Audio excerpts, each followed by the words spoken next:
নতুন করে সমালোচনায় জয়া আহসান। কিন্তু কেন?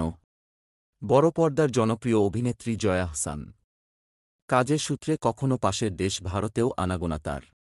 ওপার বাংলায় তো বটেই, বিটাউনের সঙ্গেও রয়েছে তার যোগাযোগ। এই তো গত রোববার মুম্বাইয়ে বসে ফিল্মফেয়ার ওটিটি অ্যাওয়ার্ডসের পঞ্চম আসর। আরব সাগরের তীরে আয়োজিত সেই অনুষ্ঠানে রীতিমতো বসে তারার হাট। উপস্থিত ছিল বলিউড টলিউডের নামজাদা সব তারকারা।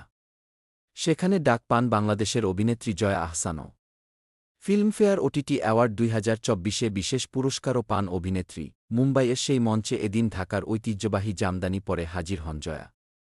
এ পর্যন্ত ঠিকই ছিল, কিন্তু বিপত্তিটা বাধে গত মঙ্গলবার রাতে জয়ার ছবিগুলো যখন সামাজিক মাধ্যমে ছেয়ে যায়। আপত্তির বিষয় ছিল, জামদানিকে শাড়ির মতো না পরে খানিকটা ভিন্নভাবে পরেছিলেন জয়া।